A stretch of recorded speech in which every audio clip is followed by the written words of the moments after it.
Hello, and welcome back to 2MoreTakes. I am one of your hosts, Jack. And I'm the other one, Joe. Oh, sorry, I forgot to introduce you. Yeah, I big thought I'd mistake. just cut in with me that time. Well, maybe I was getting to you, but, I'll get that's to going myself. to do me dirty. That's going to do me dirty like that. Why don't you do yourself? Well, let's not get into that. So, welcome back to 2MoreTakes. This is the Christmas episode, which will come out before the other episodes, which is going to be very confusing, but that is just a problem on our ends that we unfortunately didn't solve. Mostly my solutions just didn't work, but this episode will be coming out before any of those. The previous episodes were about zombie movies. We're briefly going to just sort of not summarize what we said, but summarize sort of things that have happened since then. Just about that talk. You had a couple of things you wanted to add to the zombie thing. So. Yeah, and then we're going to move on to a list of Christmas films that we're going to both implement, that we've both chosen. Some of them were just sort of suggestions that, as an individual, we threw in. The other two of them were ones that the two of us just thought of and sort of brought in. But they're all sort of grouped together in twos, so we're sort of basically trying to relate them to a certain type of film. And yeah, is there anything else that I need to add before that, Joe? Christmas. Obviously, before we get to the preamble. It's Christmas. It's Christmas. Happy Christmas, everyone. Or it's meant to be, at least. Yeah, or depressing Christmas, everyone, depending on your state of affairs. Keep it What's positive. good in my household? Yeah, keep positive. Yeah. What's good in my household? So we were talking about the George A. Romero zombie films in the first episode. Or the first part of the first episode. It's already gotten so confusing. And obviously, this is an audio platform, so you guys can't see this, but you might be able to hear that I have a DVD set in my hands of all three of the original films, which I managed to find for a fairly cheap price on Amazon, just on DVD. It's very hard to find Dawn of the Dead on Blu-ray, I'd say. I think there's only one edition out there in being sold, and I think it's second-hand at best, so I don't think it's even in print anymore. Mm-hmm. This, however, I'm guessing is, because it was available. Oh, there's a sticker on the front that says, available in high-definition Blu-ray disc, loaded with special features, and that I could not find a Blu-ray edition of this set, which kind of upset me, because I would have loved to have seen Dawn of the Dead and Day of the Dead in Blu-ray, but luckily, some of the people who do these remasters, they remastered Night of the Living Dead, as we stated in our last sort of talk. So if you can find that, that's fairly readily available, considering it was only a few years ago that they remastered it, and it looks fantastic. I think both me and Joe have seen it in our own like speculative time, so. Mm-hmm. I think it looked marvelous considering the era that it's from, and the remaster just heightens everything, makes it all look like nice and crisp. Yeah.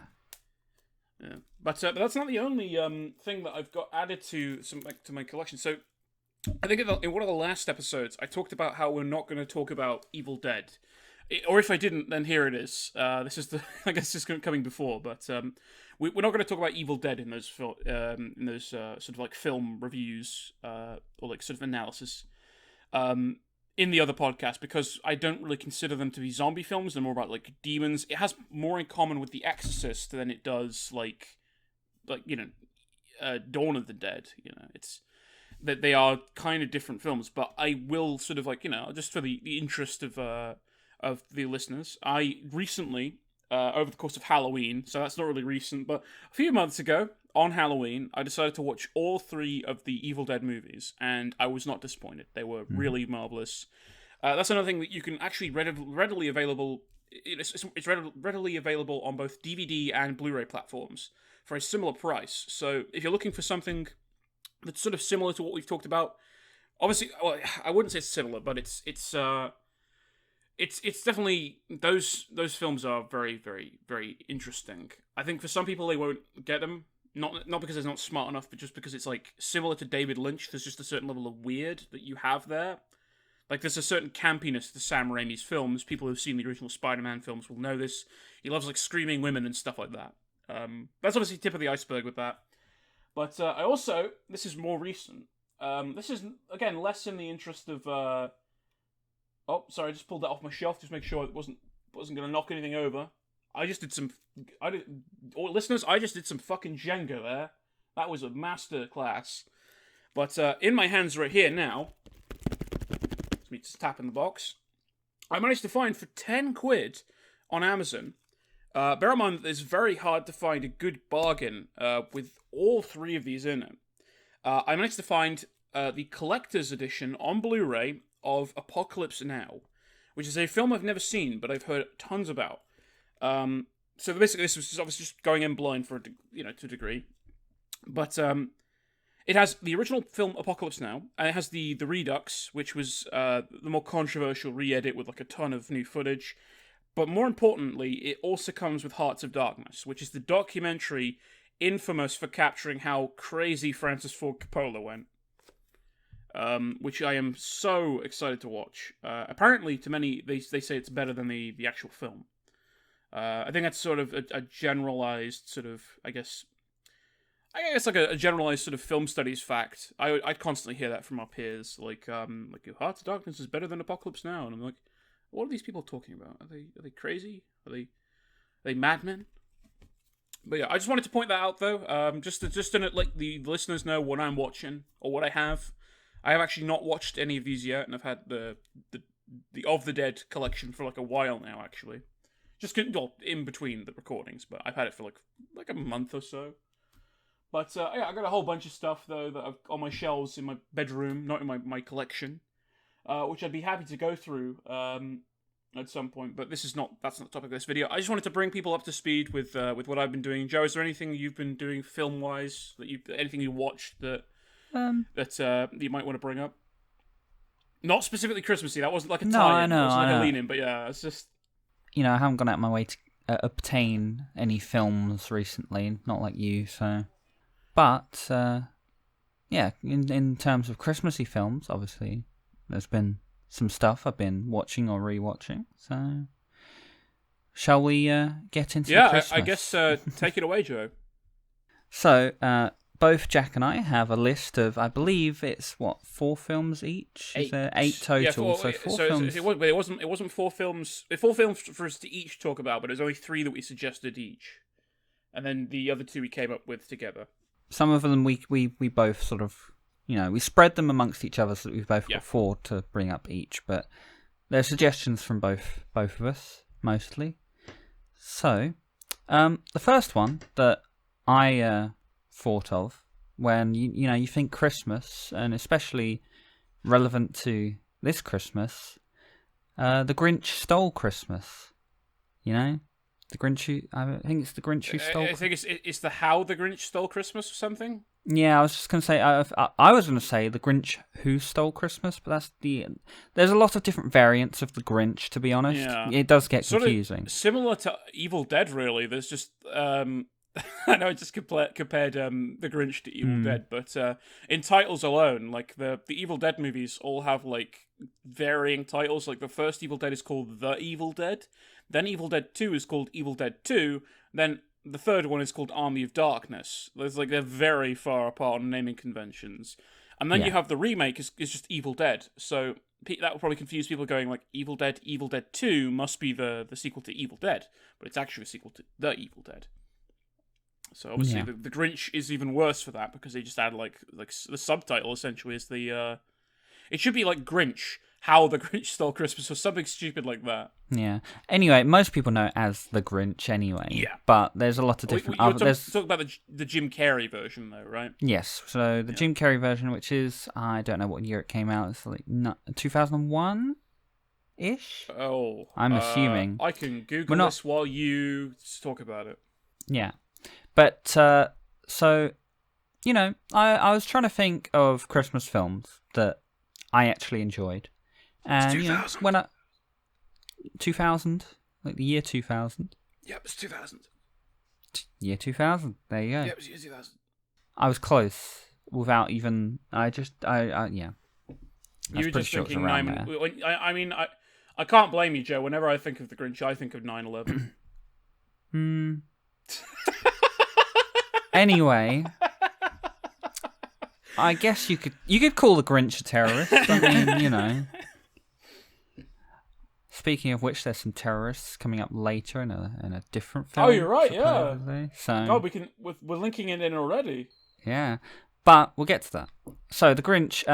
I remember it from my childhood, and I was like, you know what? It very sort of a Christmassy spirit of Christmas film, even though it's about a Grinch who hates Christmas and steals it from people, but in the end it does actually end in quite a positive, Christmassy, happy vibe, and it's a good one to start the list off with, really. Obviously it stars Jim Carrey, who has been in some mixed stuff. I was going to say that this is Jim Carrey at his peak. Like, I'm just looking at pictures of him in the makeup, and you can't recognize him. Like, this is almost like a Christian Bale-esque transformative performance. Like Christian Bale, who just tortures himself to make him look like other people. Jim Carrey does a similar thing, really. Yeah. I mean, more in his mid-career, really, which is where this was.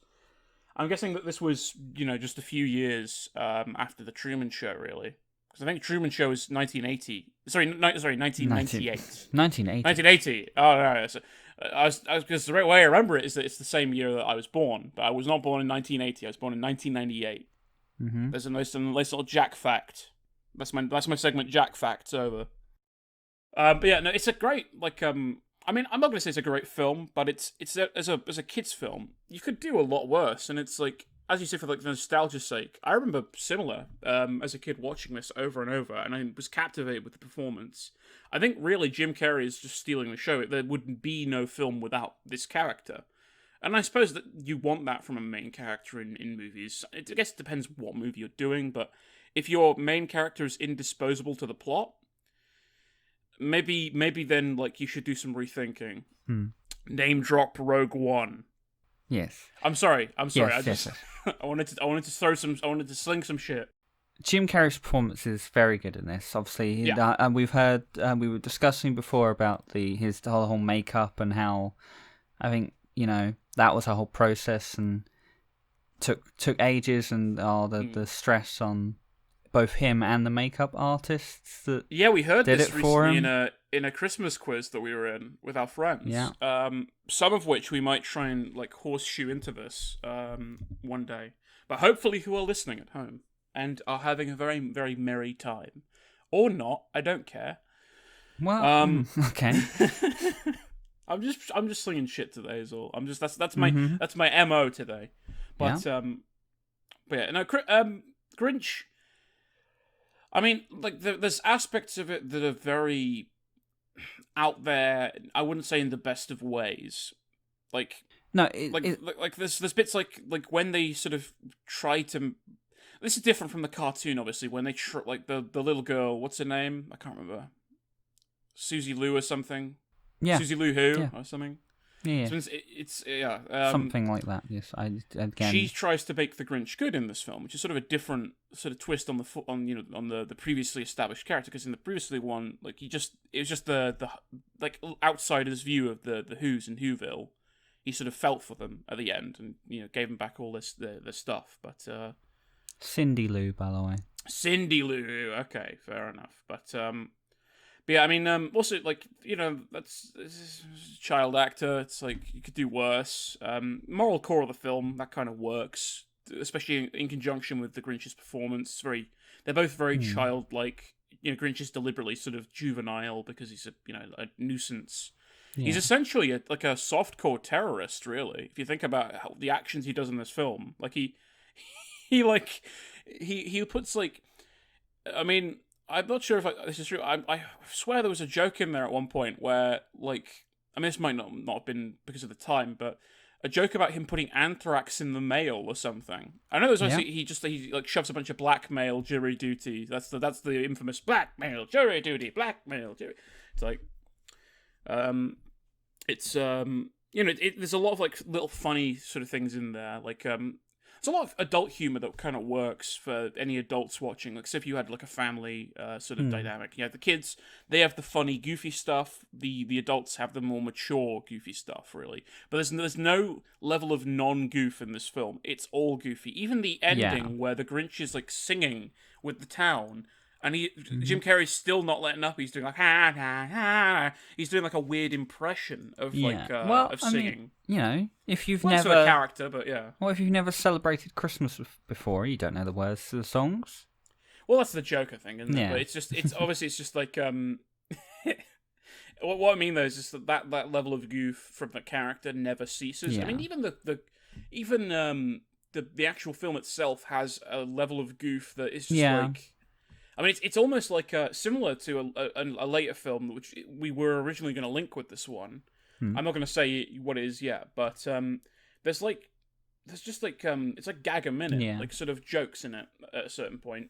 I mean, even at the beginning, the film sets the tone when like there's a joke about swingers at the beginning when there's all the keys in the key bowl or something. Yeah. But also.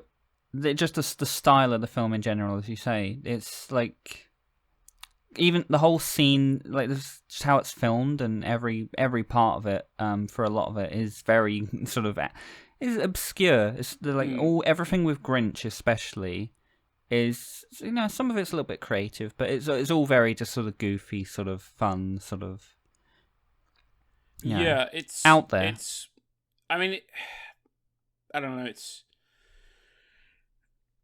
It's weird to talk about because it is like it's such an out there film, as you say, but I mean, there's as you said, there's a lot of heart to it, but I do think that some of it, I don't know, as well as when it comes to the art design, like you were talking about, like the art design of the town, like the world, it's almost like a pseudo Tim Burton look, and I think that it works because it's not going for that full Tim Burton look that we have now, where he just can't say no to just adding in all this weird shit. Like this film feels not restrained, but more restrained than its peers, really, which is Tim Burton. Like Tim Burton, I'm pretty sure did like other films sort of like this. I mean, hell, we have a Tim Burton film on the list, which is in fact it's the next one, but. Coming up in just a moment. It's like a Super Bowl ad, yeah. But yeah, no, The Grinch. It's not. It was just on the list because it's a very Christmassy, nice film for the most part. It's just fun, but in general, it's nothing. It's not the most noteworthy film, especially on this list. We've got a lot more well-known ones and more highly viewed. It's more inoffensive, really, than anything. It's like, that's not to say it's a bad film, but I think it's definitely one of the more mediocre ones we have on here. Mediocre in the sense that it's not as noteworthy. Not that it, but by comparison, by the way, not that it's not as noteworthy. Compared to like ordinary films. If you put like ordinary films next to this one, it certainly sticks out like a sore thumb. But I think, unfortunately, what we have discovered with our little, I guess, our little research, Tawny, is that we found a lot of weird shit for Christmas, and this is like the least. Well, no, not the least one, but this is like one of the less weird ones, really. We've got some really weird ones. It's definitely up there, but it's not. It's not. And weird does not equal good, by the way. It's a flair. It's something exciting for the viewer. Something weird and funny. And this film is filled with a lot of humor and a lot of heart, as you say. I think as a kid or an adult in a family dynamic, you're going to have fun watching this. Yeah. But speaking of the weird and wacky, shall we move on to the next one? I shall introduce our next film. So, speaking of Mr. Burton, Mr. Tim Burton, Mr. Timothy Tim Burton, our next film. After I've had my sick cough, our next film is The Nightmare Before Christmas, which has a special place in my heart. But it links into a current theme of the two films that we've just started talking about, which are Guys Who Steal Christmas, which was a complete accident that we stumbled upon this. I mean, there's a lot of that in Christmas films. Everyone's just out there to steal Christmas. You can't have Christmas go well until right at the end. But here's the thing, these guys steal Christmas for very different reasons. Grinch steals it out of spite. Our other character, Jack Skellington, he steals it out of love and an appreciation and an envy, really. Like it's an admiration that why he steals it. He wants to sort of emulate the sort of wholesomeness of Christmas, whereas like, so I guess I'll summarize the sort of plot and the details. So for those who haven't seen the film, or for those who have, the story of The Nightmare Before Christmas is this weird sort of macabre tale of this place called Halloween Town. They finished the most recent year doing Halloween sort of scares, and there's all these like trees in the forest right nearby. And to begin with the film, we go through the pumpkin door, which takes us to Halloween Land, or Halloween Town, as it's called. And our main character, Jack Skellington, the Pumpkin King, or the King of the Pumpkin Patch, or whatever his name was, he's like the coolest guy in existence. Like, he's like the king of this entire land, despite the fact they also have a mayor character. But all these little like kooky sort of monsters are there, and they've got like nice designs. And one thing as well to point out is this is a musical. It's one of my favorite musicals. It might not be very highbrow in some places, but Danny Elfman, I think, like did a massively good job on the score. He's also doing lead vocals for the main character. But the plot is that our main character, Jack, he is just tired with the whole Halloween thing. He's gone into a bit of stagnation. He's just a bit meh. He's a bit tired of it all. As you would, he wants something new. As you would if you lived in Halloween constantly. Yeah, just constant excitement. It's gonna just make it, boring at a certain point. Like, for us, we get it every once in a year. This guy lives it every day. So, but him and his pet dog, who's a ghost, with the red nose, they go in search in the woods of just sort of like walking away. They're just going for a walk and seeing if they can just get away from things. And Jack stumbles upon the trees, and there's like a whole bunch of different ones with like different like sort of holiday memorabilia on them. Like there's one with like eggs on it. I think is the Easter Bunny one. It's like the Easter Land one. Mm-hmm. But the more important one is that he the sequel, The Nightmare Before Easter. Well, the Easter Bunny's in the film, so that's the first person that the Oogie Boogie kids capture when Jack sends them to get Santa Claus. Yeah. But no, so Jack goes through the Christmas door, and he sees all this wondrous like snow in the North Pole, and all these jolly people, and like these little traditions. And it has obviously that's the time where they have the most infamous song, the "What's This" song, which is my favorite, I think. Yeah, that's a good magic one. in the air. Yeah,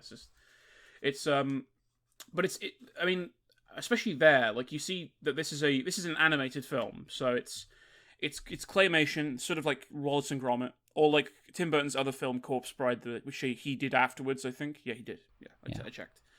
But this was in 1993, and the animation is amazing. Like, it looks phenomenal. Like, there's so many creative visuals, so many creative movements. There's a moment in the beginning, actually, where there's this curly cliff, and this is when Jack's doing his song about him being so sad about being bored, and sort of like he's a little depressed, really. The cliff sort of untangles into like a sort of walkway for him to walk down the cliff, like it's sort of made of it's a tentacle or something, and it's like little things like that sort of make it a really interesting film to watch. But again, you have the music. It's phenomenal. It's got Tim Burton's flair of sort of weird but creative, art style animation. Yeah, but it works because it's in an animated film. Because in an animated film, you want like sort of over exaggerated visuals. In a live action film, I think he's not realized that needs to be toned down a bit. Like the Charlie and the Chocolate Factory, which is the Willy Wonka remake. As a kid, I used to enjoy it. Nowadays, I just think it's like the biggest piece of shit. Like it has zero understanding of what made the original film good. I grew up with the original film more so than the new film, which is surprising because of course of my generation. I should have grown up with that film, but my parents, they were cultured, so I got to see the good version, which was the one with Gene Wilder, where it's this wondrous thing, and he's just a kooky character, but he's got some logic and heart to him. He's got like humor to him. He's funny. Whereas like not Jim Carrey. I was about to say that Jim Carrey plays every actor, plays every Johnny Depp. character. Johnny Depp, Jim Carrey, Johnny Depp. They switch places sometimes. I never notice. Johnny Depp, he's a marvelous actor, but in Charlie and the Chocolate Factory, he just does a terrible job. It's really bad. He's this pale-faced like pedophile-looking fucker. Like, at least he is semi-unrecognizable as well, so he can probably... again, he's like... If you're he's doing, good like, at disguising him pretending himself. not to be himself, he's doing a great job, but it's not... Besides that, it's just him like concealing his identity. It's not... But that not means... a performance. Or it's a performance, but it's not a good one. I'm sure he tries to hide the fact that he was ever in that film now. So... I don't know. I mean, he started being the Mad Hatter in the Alice in Wonderland films as well. So, I mean, he's got a close working relationship with Tim Burton. The two of them will like each other, but Sweeney Todd. But Sweeney Todd, Edward. But yes, I agree with both. All the live action ones that Tim Burton does, yes, they are a little bit weird. Past a certain point, though, like again, some of it's good. You have like Edward Scissorhands. As you said, you mentioned. I mean that story. Sweeney Todd. That's more demanding of that style. But even, Nightmare Before Christmas is more restrained in some respects because Halloween Town's the only one that looks like a Tim Burton film. The rest of the film looks like a relatively normal setting. Like it's contrasted with the normal outside world, which is what they did in the original Willy Wonka and what he failed to do in the remake because he made Charlie's house like on a Dutch angle. But enough about the Charlie and the Chocolate Factory remake. We're here to up the up how Christmas. This film is talked about. Christmas. It's not very Christmassy to not like that film. Gotta be Christmassy. The Nightmare Before Christmas. Yeah, The Night Before Christmas. I think that I wouldn't want to splot. I wouldn't want to splot Joe. I feel sometimes like when I splot, I just don't want to do it. But, I don't even want to know what splotting is. Splot is. It's when you spoil the plot. I've just come up with it now because I was trying to say I don't want to spoil the plot too much, but basically, Jack wants to recreate Christmas in Halloween Town and sort of take it over for the year. To sort of like have it's like a vacation almost, like a sort of gap year for him. He kind of sees it as like a permanent sort of thing where the people around him are sort of like, this is weird, Jack. You shouldn't be doing this, and it's weird because although I love the story and I love the characters and I love the music and I love the animation, there is a weird message to the film, and that is that if you try and be anything other than you already are, then you're going to fail, which is kind of a depressing message, really, and not really one I'd want to sort of give kids. I think really it's similar to other musicals. I think the substance mainly comes in how good the presentation really is. It's probably a style over substance. If I'm being totally fair, situation it's probably one of those situations of style over substance. But I still think there's a lot of heart to this film, and especially between you have characters like Sally and Jack. Their sort of relationship is like your standard sort of like nice love story. There's not too much to it, but the film's not exactly the longest either. It's a very short film, really. It's only about, I think, an hour and 20 minutes. I actually have it here, but let's have a look. Yeah, so it's only 73 minutes, so it's actually an hour and 10 minutes. An hour and 13 minutes, but I wouldn't want to spoil anything too beyond that. All I would say is that I very much love this film. There are problems with it, but I think more so than like The Grinch, in my opinion. I think this is a very watchable, very like exciting family film, and it's a film that you wouldn't want to show young kids because it would scare them. But like slightly older kids, like going into their teenage years, like they would probably that sort of group would start to enjoy it, I think. But I mean, I certainly did when I first watched it. I first watched it when I was like 14. So. Yeah, no, I remember watching it when I was very little, and then I haven't watched it for such a long time. But even when I rewatched it and all bringing back bits that, even when you're mentioning it now, and I hear bits, and I'm like, oh yeah, that bit I remember from when I watched years and years ago, and it's a very memorable film. It's kind of iconic, really. Yeah, it's just iconic, and I mean, we recently spoke to a friend who didn't like it just because, I mean, she made the fair criticism that I just tried to acknowledge there, which is that Tim Burton films are I mean, more so than our other friend who says that Martin Scorsese films are all the same. So Tim Burton films are literally all the same. Yeah. I guess we'll move on to the next film, though. Just to summarize our thoughts on Night Before Christmas, though, I very much like it. I think it's near and dear to my heart. I have a bit of nostalgia for it. I'll accept that that's probably not a lot, but to a degree, why I hold that film so highly. But how would you rate it, Joe? No, it's a really good film. Obviously, the musical, the music makes it far more memorable. But it's got a style of its own. And both, as we said, the Grinch and this one, they're about people stealing Christmas, but it is very much about the spirit of Christmas, and just sort of, it's got the Christmassy vibe to them, and it's got a good faith ending as well. Like, and this as well. Like, we haven't even talked about the characters. Like, I think that it has one of the best villains of any kids film. I think that Oogie Boogie is probably like up there, really, in terms of top villains. But yeah, I guess we'll move on to the next one, which is in your department. Well, so when we started discussing Christmas films, I believe we both, at some point a long time ago, I'd mentioned Krampus, and then you said we should watch it together and add it to this list, which I said we should not do that. I believe it kind of only ended up because it was on Netflix, really, that we did that. Yeah, it was very accessible, so we decided to watch it together. That was an experience, to be fair. Mostly because Krampus, it was worse than I remembered it, in my opinion. I know you quite enjoyed it. I'm not saying it's a bad film, but we can get into it. It's fun. Yeah, it's definitely nowhere near as good. I remembered it having bits I enjoyed much more than it did when I rewatched it, basically. Yeah. But it's very creative, as you it's yeah. Yeah, if I can add my 2 cents to what I thought about it. Yeah, I'll go ahead. Yeah, I mean, it's weird because at the time you'll remember this, of course, but I remember being very, very not in love with this film. Not in I don't know. It's like after we saw it, I started liking it a bit more and more. Even like in the discussion we had afterwards. But when we were watching this film, there were a lot of things infuriating me, and not because I thought they were bad, but because I thought that they were too bad for a concept like this. This film, with just a minor bit of tweaking, could be a really good one. A really good Christmas horror film.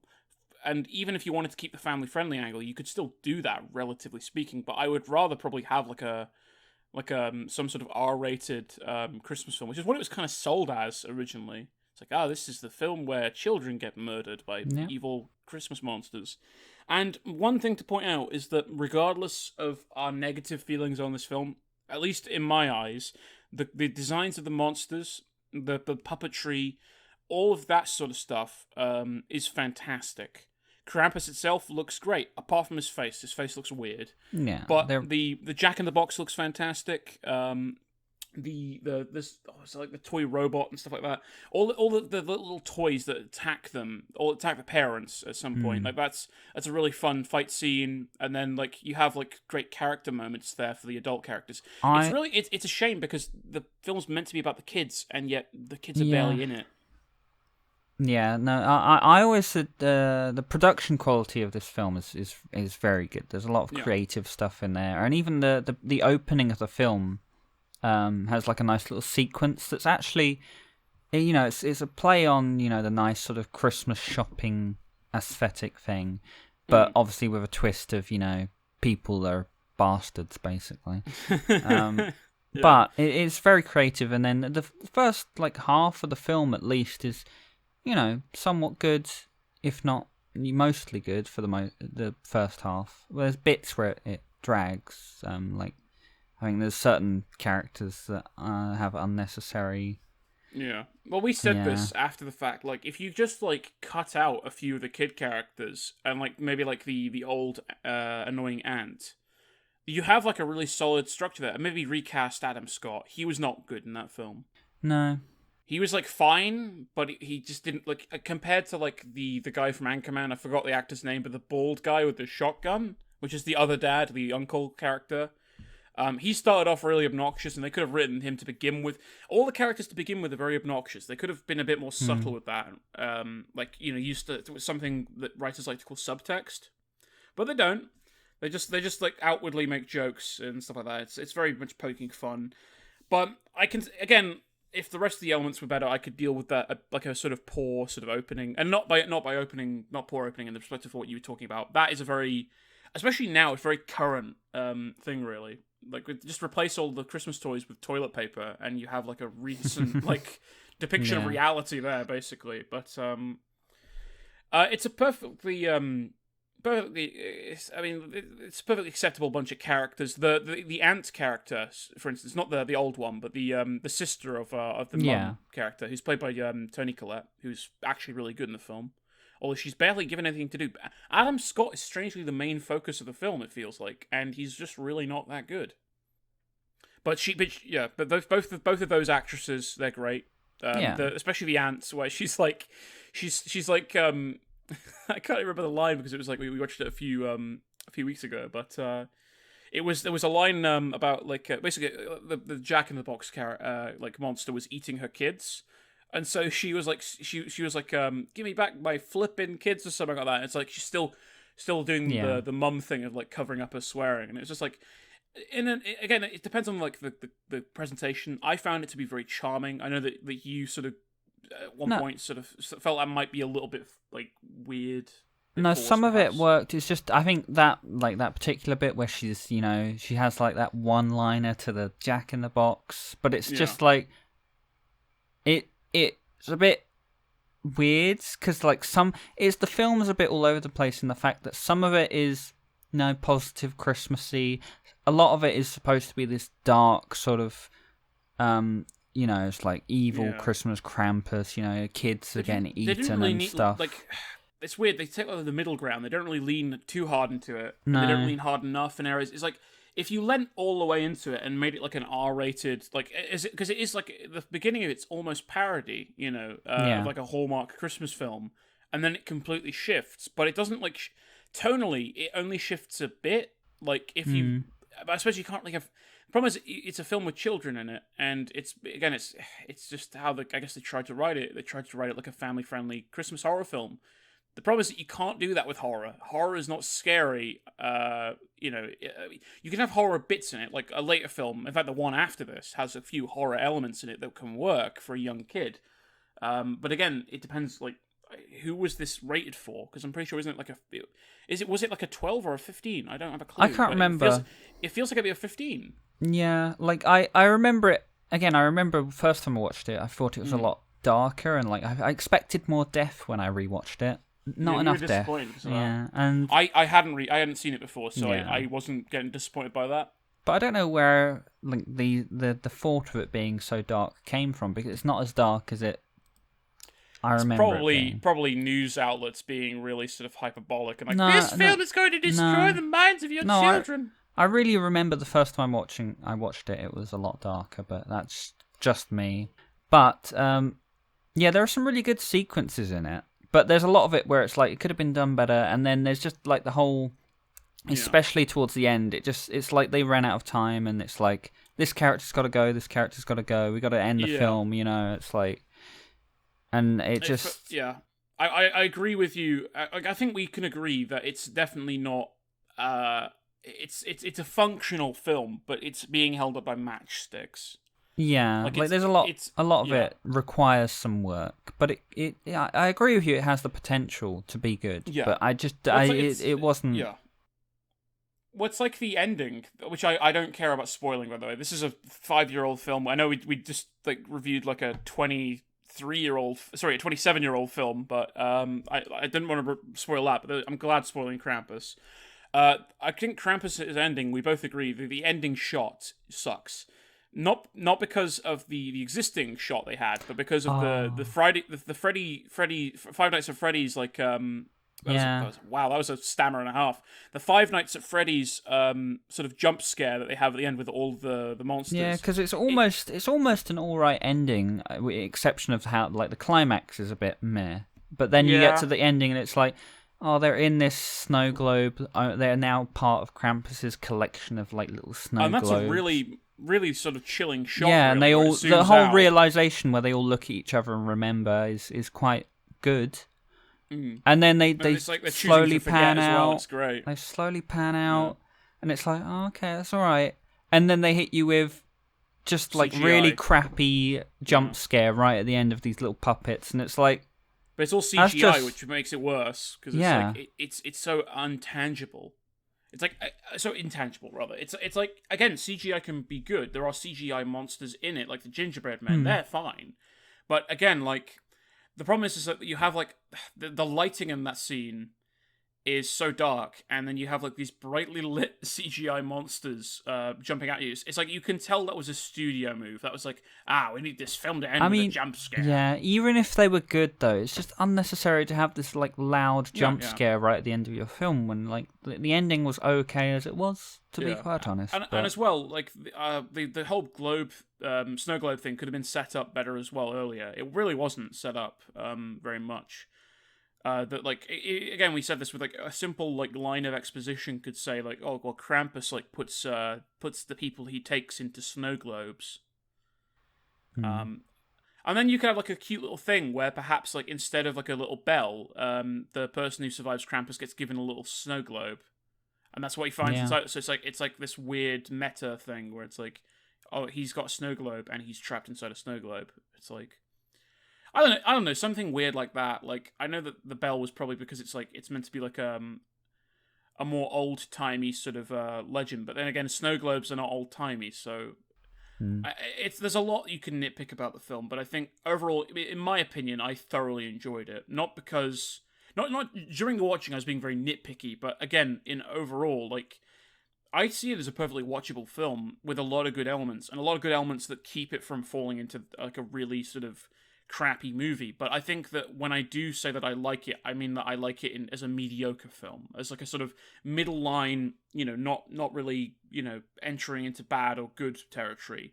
But it's kind of just leaning into good for me. It would be leaning a lot further if it had those changes. I know that you said that you don't feel that way. Yeah, no, I'm not a massive fan of it. I agree with it has potential, but when we rewatched it, obviously I've seen it twice now. The first time I remember not liking it too well the first time, but the second time it was worse than I remembered. So I have to put it quite low down. But well, I guess if you put it low down, we're gonna move on to the next film, if that's all right.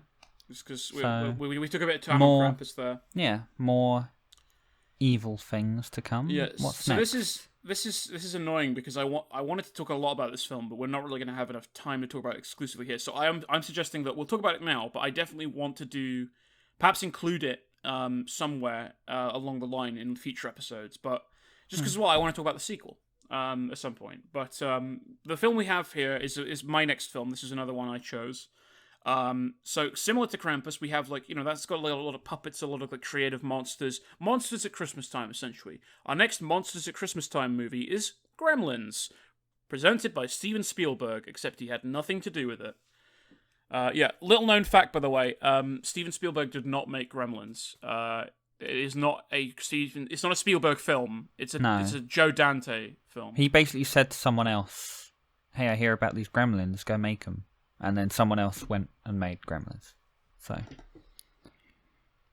basically, I'm guessing he just produced basically, and also Kathleen Kennedy.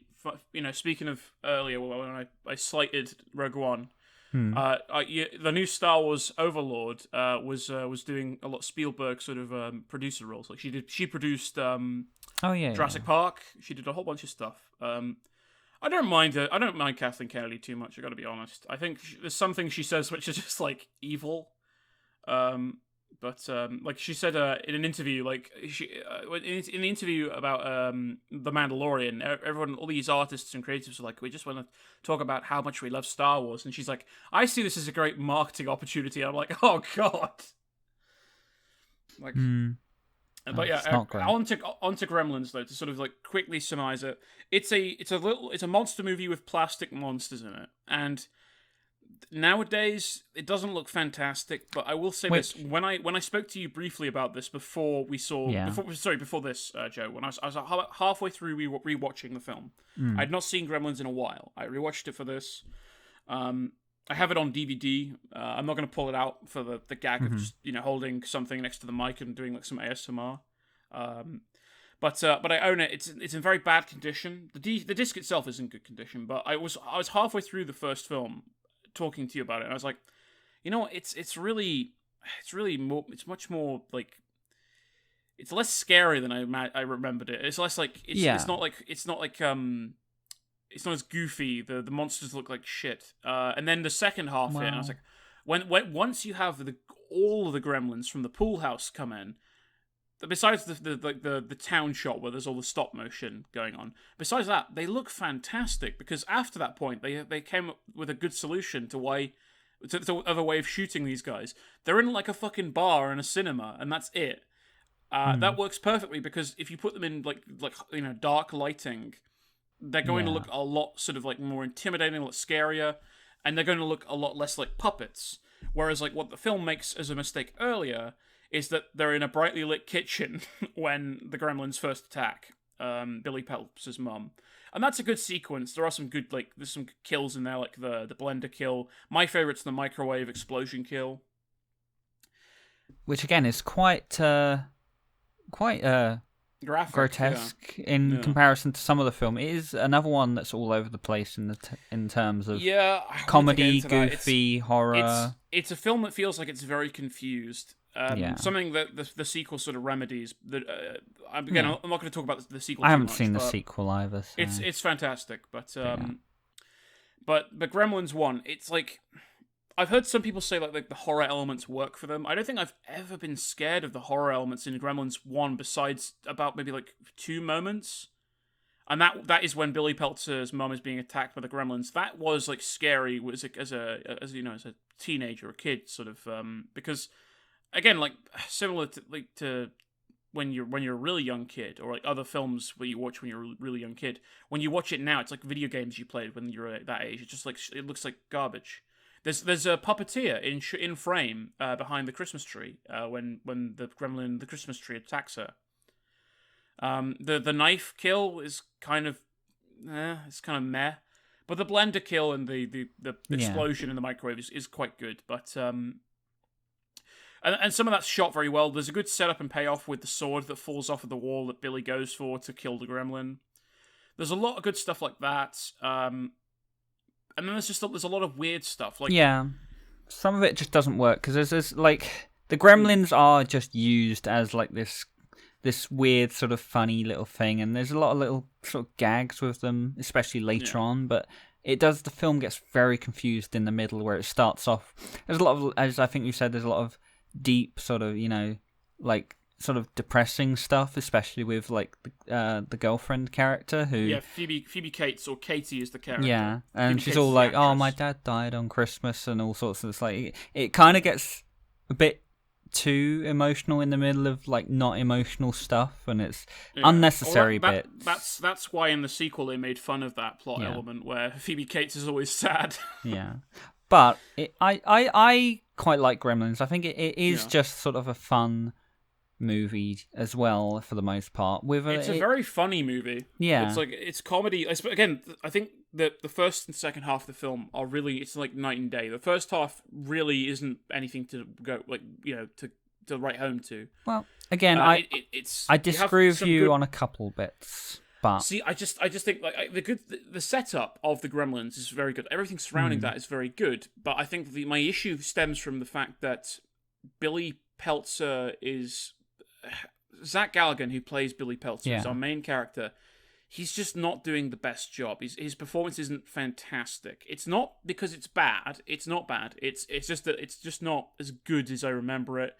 It seems like you could have gotten somebody better in to do that, or like you could have just like done like a second take or something. It's like quite often it feels like we'll do a second take, Billy, or Zach rather. But I mean, the chemistry between him and Phoebe Cates is very good on screen, Yeah. and when they're together, that's good. But when it's just him going around with the puppet, Corey Feldman, who's the kid in the film, and also the kid from Goonies, he's much better at making Gizmo a believable, like, little, like, like animal, because I don't know. And then there's just between the Gizmo Billy relationship is interesting, but again, it's better sort of like it's better in the sort of second film. I feel, but and then again, as you say, it's a solid film. It's a solid film. Yeah, and then I'll also meant we were gonna just quickly talk about there was that guy, the guy with the tractor, and he talking. What was it? Oh, okay, so Dick Miller, yeah. So Dick Miller, I don't know, is he the Futterman? No. I think is his character's name. The like Futterman? Neighbor guy. I don't know. Yeah, Mr. Futterman. Yeah, so that's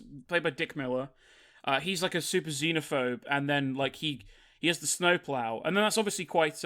There are bits of it that's very smart, because obviously he references the Gremlins, which were a real sort of not real thing, but a real sort of like myth. That if you had like a machine that's not working, it's this because there's a gremlin in it, and then his machine starts working against him, and it's got gremlins in it, and it's like it's this cute little thing. Although again, other people have said this, but like. They supposedly get killed in that film, and they come back in the second film because they visit Billy in New York. And also, that's a weird thing. They visit Billy. Billy's not related to them. They're just his neighbor. I guess they're like really good friends with Billy. I don't know. But yeah, Dick Miller's great in all the films, though. He's Mr. Futterman. He's just he's the one with the most charisma, and he's the most deplorable one, really. Besides the old lady who has that weird fart music whenever she's on screen. Yeah, as I said, she's the Wicked Witch of the West. Just she's not a witch, so. See, you related it to the Wizard of Oz. I more saw her as she seems more like a Cruella de Vil type character, really. Yeah, but it's just the whole plot of the dog and everything. It's directly from Wizard of Oz, so I don't know why again, weird decisions with some of their stuff, but because they don't include other elements in there. Like again, if you had like other character elements in there, that could work, but there's not other characters that it's like what's Phoebe Cates the Tin Man because she's like she doesn't open her heart for people on Christmas or something like. But yeah, doesn't make any sense. But it's also, it's a very strange Christmas film, to be honest, Gremlins. It does stray away from Christmas a little bit, but it's all set more so than Krampus. It has less of a spirit of Christmas thing. It's very depressing, Gremlins, because the ending is just so like it's all very warm at the ending, but like the bit before the ending where you have Stripe melting into like a pile of bones.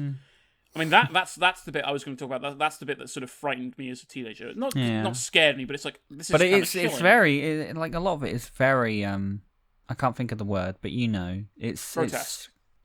Well, no, I was trying to think of a different word, but we'll skip by it. It's really explicit, some of it.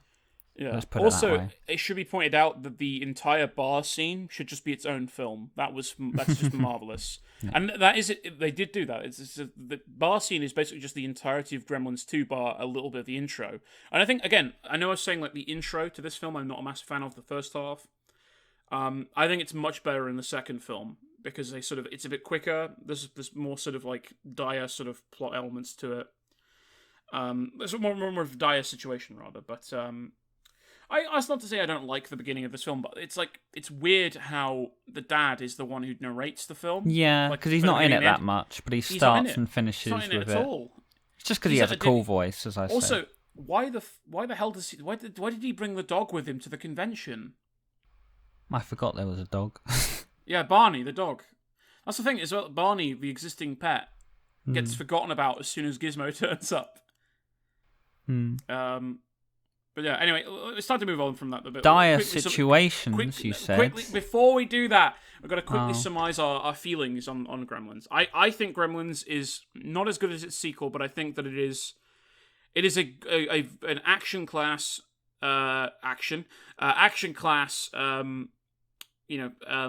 sort of Christmas film. It's got horror elements in it, but for the most part, it's just a goofy comedy.